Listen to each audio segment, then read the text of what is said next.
Welcome to First. I'm Mark Eichman along with Nichelle Polston and Shirley Min. Delaware was the rock and roll capital of the East Coast, at least for a weekend. First heads to Firefly for 3 days of music and money. With I-495 closed for the summer, a lot of those music lovers had to work through different traffic patterns. First talks with reporters from the News Journal on what the final fix might look like. Plus, small business owners are speaking out over regulations they wished were different. And we look at a day in the life of the Cape May Lewis Ferry. First, your public media news magazine starts now.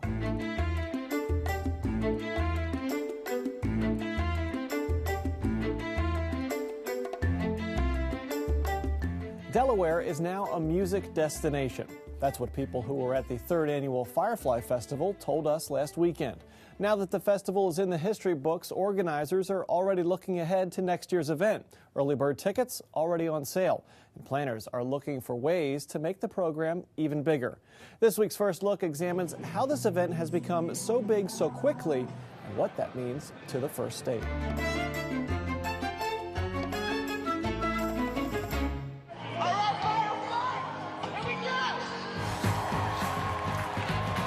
Some 80,000 music lovers descended on the state capitol for the 3rd annual Firefly Festival, hosted on nearly 300 acres at the Woodlands, just across Route 1 from Dover International Speedway. The crowd, which hailed from all 50 states and 17 countries, was predominantly out-of-staters. Delawareans made up just 15% of ticket buyers. Good news for Delaware Governor Jack Markell, who made plans to attend the entire festival for the first time. What a great opportunity for us to show off the state. We talked to a number of music fans who were somewhat surprised that Delaware is now home to one of the country's top music festivals. I see this more happening in like California, New York, and the fact that it happens here is really amazing to me. I'm definitely proud to be here. I think now that Delaware's established it, yes, but before that, no. If you would ask me last year, I would say no. Delaware? What? Firefly in Delaware? It's fun. Does this fit with what your impression of Delaware was before coming in? To be honest with you, absolutely not. This weekend is the only fun weekend in Delaware. It's like the reason we like Delaware. Yeah. Did you ever expect that something like this would be around here? No. And it's amazing that it is. Coming here and experiencing what I have, I've really been able to kind of expand my view of that and expand my view of music just through the Delaware state, which has been really interesting. And while music is obviously the headline attraction, Firefly is about so much more than just what's happening on stage. It's about dancing with friends, meeting new people, and taking part in some unique Firefly experiences. Take the headphone disco in the Thicket, for example. Music fans can pick from 2 live DJs, then dance and at least try to sing along.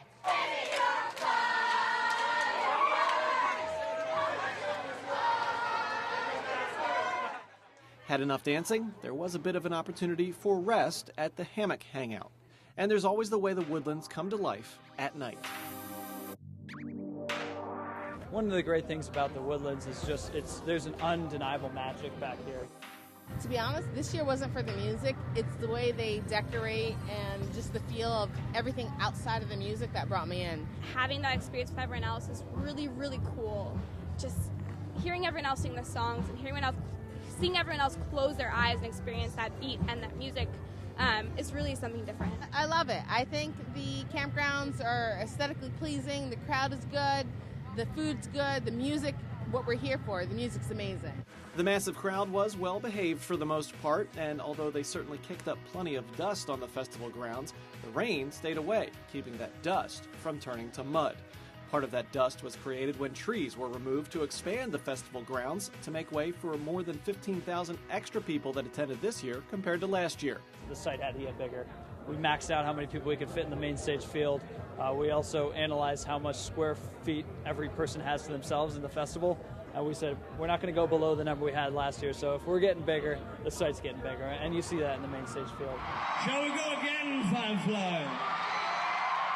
And while no musical acts have been announced yet, tickets for Firefly 2015 are already on sale.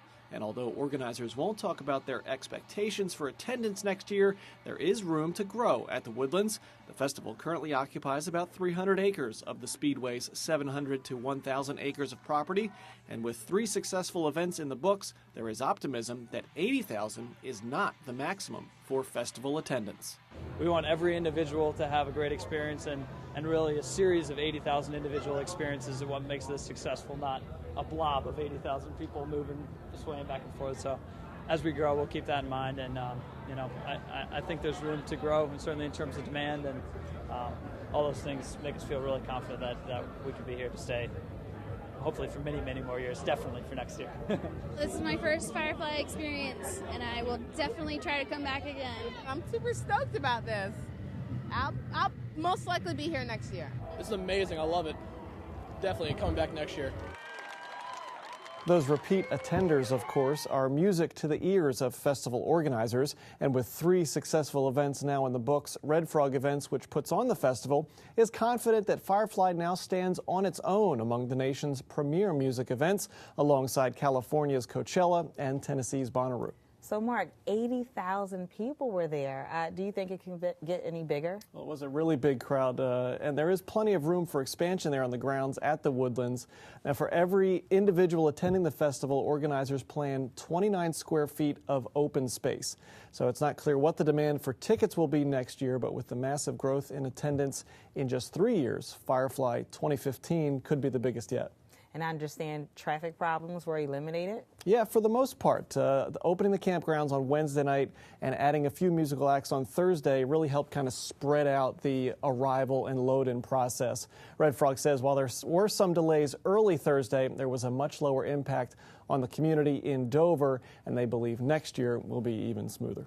And I'm going to bet that you and photographer Paul Parmalee might be at that event. Sounds like a you plan. can see a slideshow that Mark put together from the Firefly event online at newsworks.org/Delaware. The Rehoboth Art League celebrates 75. Learn how the connection to Howard Pyle spawned an art movement at the Delaware beaches. And we look in on the billion-mile journey of the Cape May Lewis Ferry, now turning 50.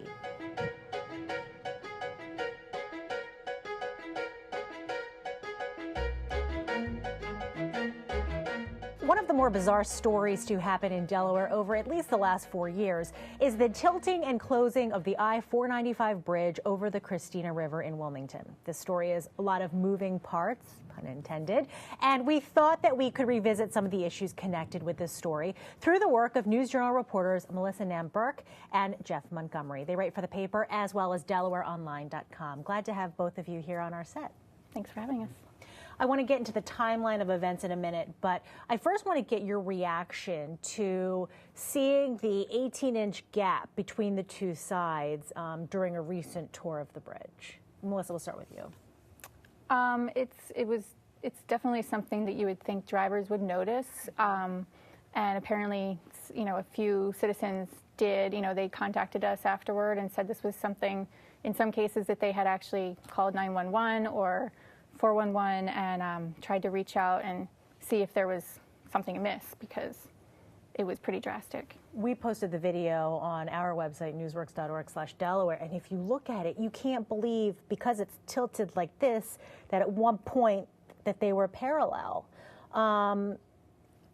Did you think that was scary, or Jeff, did you have a moment like, oh my gosh, I can't believe this happened? It's troubling because it kind of demonstrates just how sort of unstable or precarious the soils are in that place, and you really have to count on both the engineering and the construction, and then the management around those structures to be sufficient. And in this case, it wasn't, and that's a concern.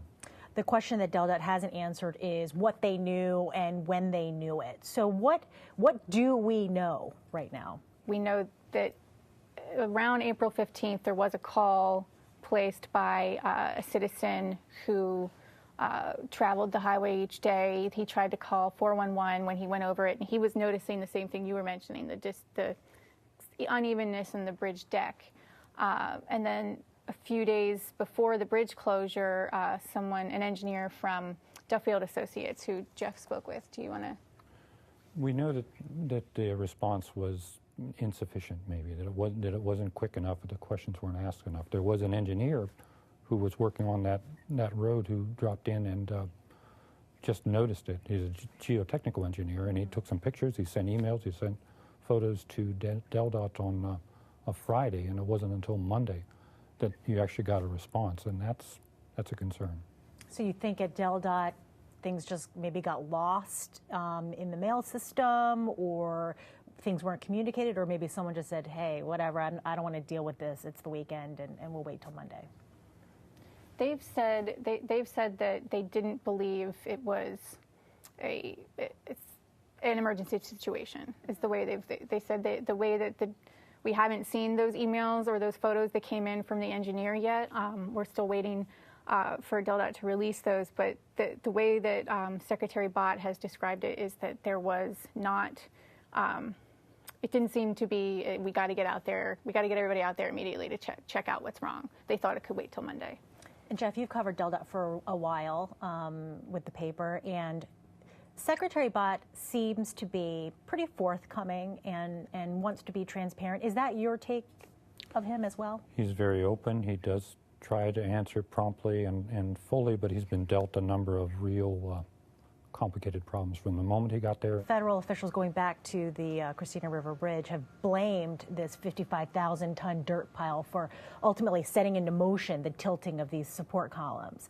What more do we know about the dirt? Do we know anything more about the dirt? Who owned it and where it came from?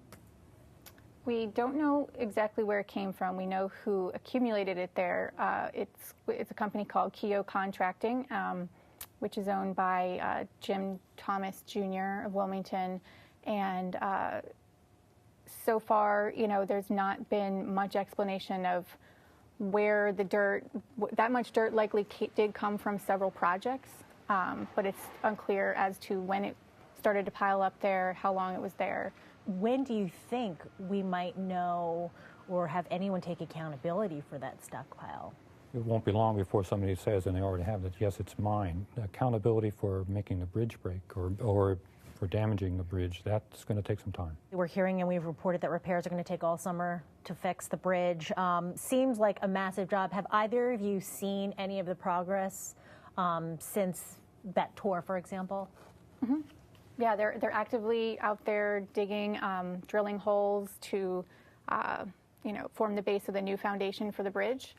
I drive there. I try to drive by at least once a day and see how it's going, and it's a very active site. They're going 24/7. They're definitely trying to get this done as soon as possible. I know my commute has been impacted slightly, but have either of your commutes been bogged down or slowed down because of the closure? Certainly, 95 has become something to avoid, I think, during the peak hours, if I can. Gone out of my way, 10 or so miles. I just want to keep moving. Mm-hmm. I don't want to get on the highway. I live right off 95, and I work right off of 95, and yeah, I won't get on there usually before 7 o'clock at night on a weekday now. I work out of Dover, and coming up from the south, I'll often come in through up Route 9 or through some of the neighborhoods around through there, and this has been a burden. It hasn't been so bad for me, but I do notice greater congestion, and you can't help but think that the people around are having to live with a lot more noise, delays, dust. So. Well, here's to hoping to some speedy repairs. Melissa Namburke and Jeff Montgomery, thank you so much for joining us on First. I don't think we've heard the last of this story. You can read their reporting in the News Journal and at DelawareOnline.com. Our daily reporting of the 495 bridge trouble and other Delaware news is found at newsworks.org/Delaware. The interview you just saw can be found when you watch First online at WHYY.org/First. Past shows are there right now. This show is available on Monday.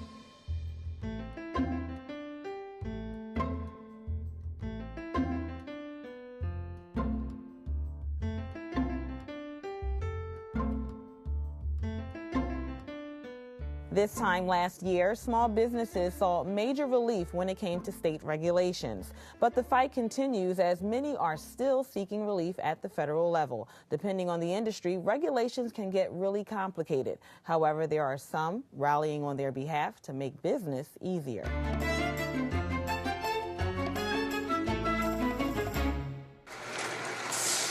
26 years ago, when this Wilmington Cleaners opened its doors, the owner says it was more profitable. Today, it's very difficult to make anything.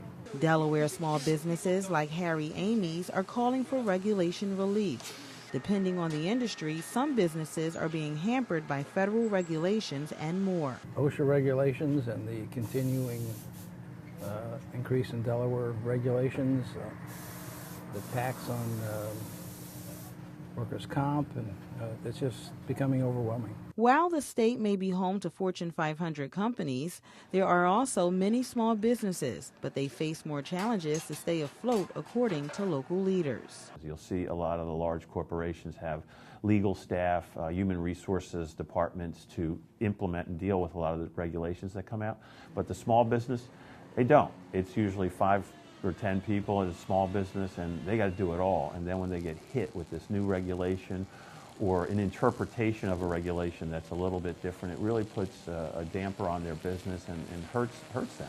Although regulations are nothing new, it's an ongoing fight to create something for small businesses to better deal with existing and new regulations. One of the things that we talked about was the concept of an ombudsman who could work across departments or agencies to look at things that would have an impact, at the legislative level. That would certainly help the owner of George's Landscaping, who gives us an example of what regulations are costly to him.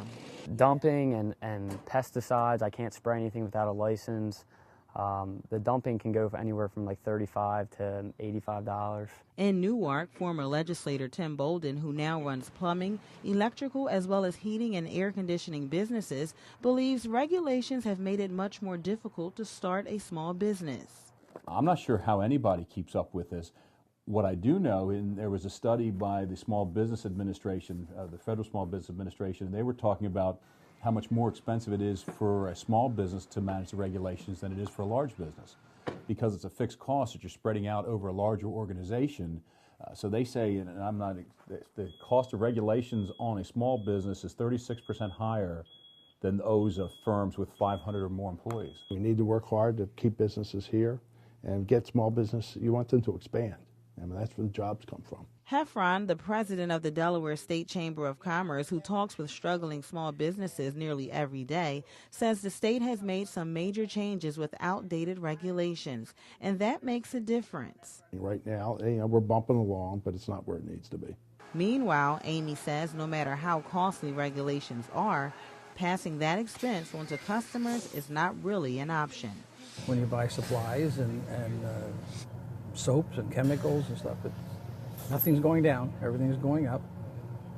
So the question is, how high can you raise your prices and stay in business? And as far as Amy's outdated equipment, upgrades are nearly impossible. We're pretty steady in our volume, but we don't have the excess funds to upgrade the equipment, do the maintenance and improve things that we should be doing continuously. The good news for small businesses here is there has already been over 100 state regulations which have been eliminated. Delaware's congressional delegation has been working on the federal level to revise other regulations as well. Founded in 1938 by a group of artists, many of whom were students of famed illustrator Howard Pyle, it is known as the Rehoboth Art League, and this year it celebrates 75 years. First Experience reports on its history as well as plans for the future.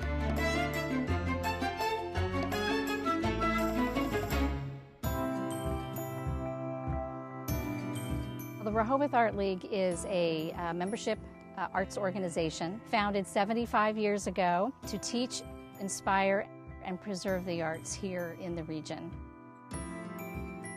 The Rehoboth Art League actually was created by a group of artists and led by Colonel Wilbur and Louise Corcoran. Louise Corcoran was very interested in gardening. We've really old pictures of the garden back here. It's actually was 4 different gardens, now 5 different gardens. Colonel Corcoran built our main exhibitions building. He laid out some of the property. You'll see some sundials that he built. They really created a very welcoming space.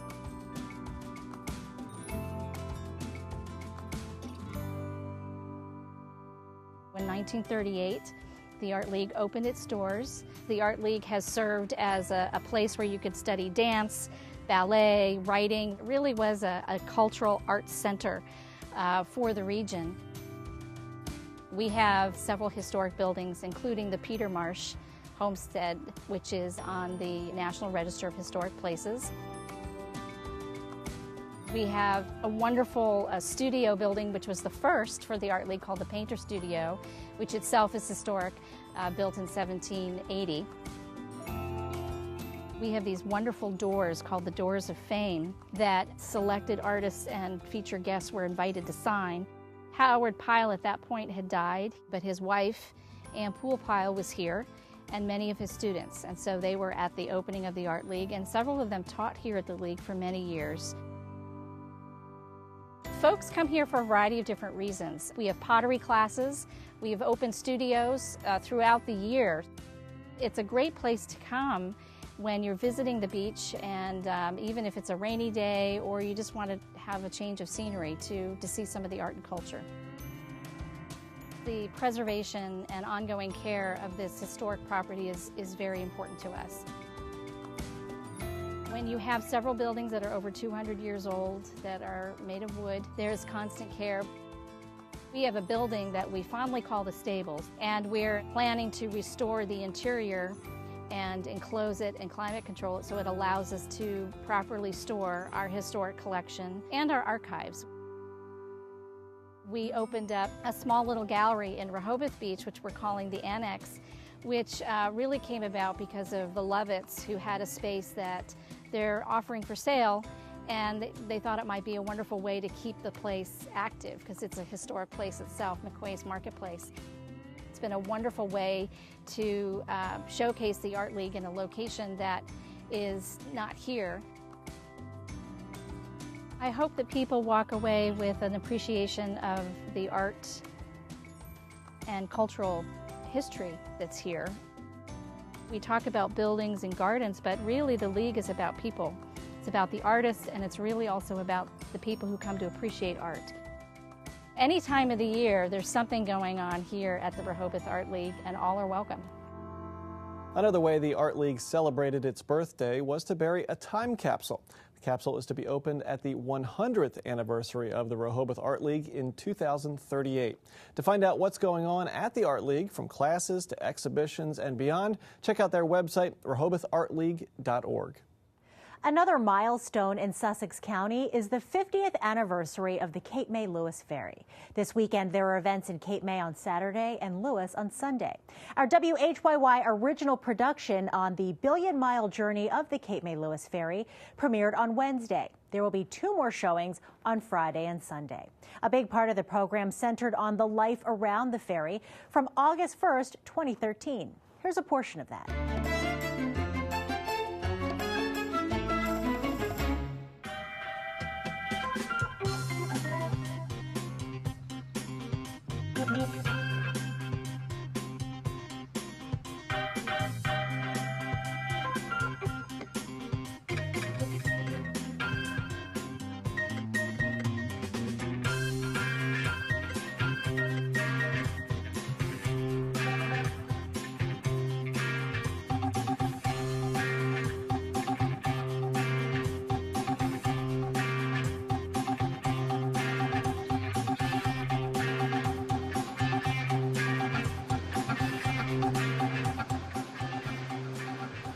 I go right over here, checking the oil, ensuring that the engines are warm and heated throughout the night so that they start up smoothly in the morning. We would generally start these engines up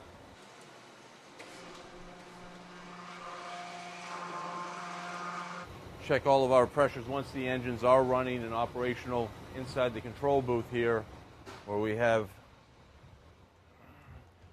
all of our various gauges to read our pressures. This is our main console here in the engine room. We send the controls up to the bridge to the captain for maneuvering.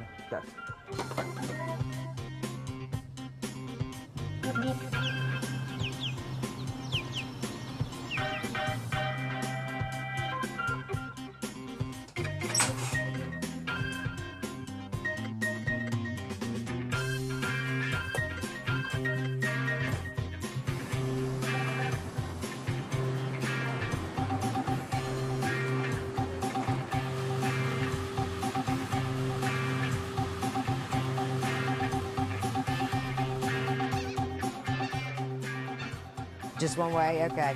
You're going to go to the right, lane number 11.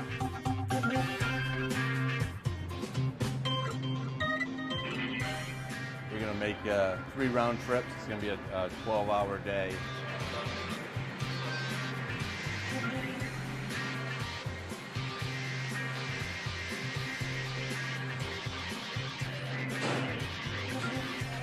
About a 30-degree angle.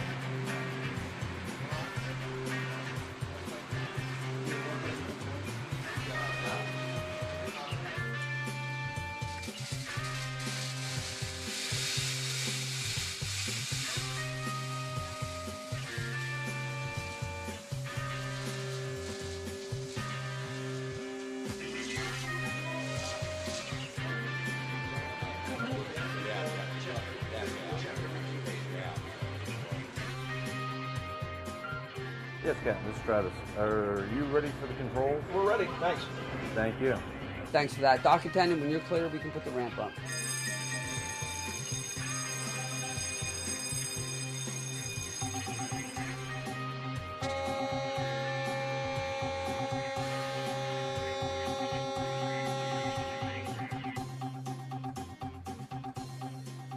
He'll back out, he'll turn around and head on out. And when he gets in Lewis, he'll have to turn around again and back in, because that's the only way the cars can get off.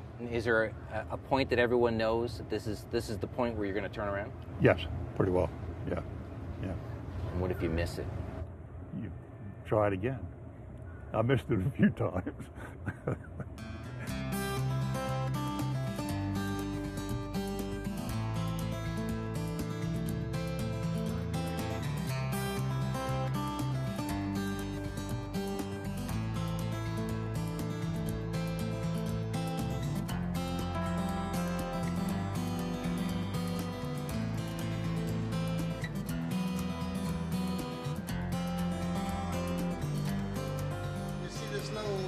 Outline here of metal. That's how you can tell when you're right there.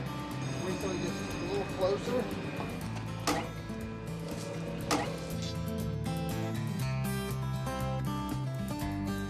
If you want to know more about what's going on at the Cape May Lewis Ferry, you can visit cmlf.com. You should also check out our WHYY offer for a ferry trip. Go to whyy.org/specials/billion-mile journey for more.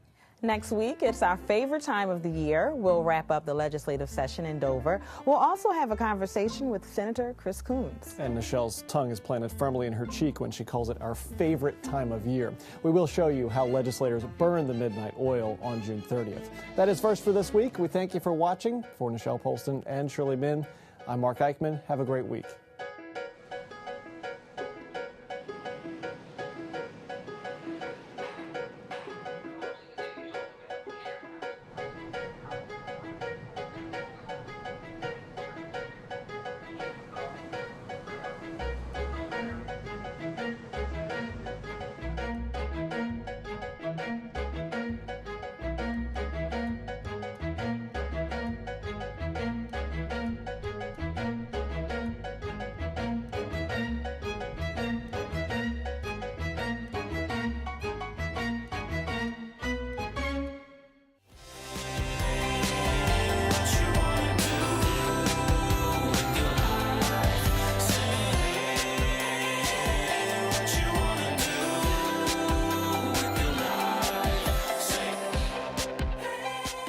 Wilmington residents can now sign up for free emergency text and email alerts directly from the Wilmington Police Department. The department can now issue alerts, which will simultaneously call landline phones, send text messages and email, and post to social media. The service is free for subscribers and registration is easy. Simply text your zip code to 888-777 or register online at nixle.com, where you can customize alert settings and choose to receive email and web alerts as well. With Nixle, you know.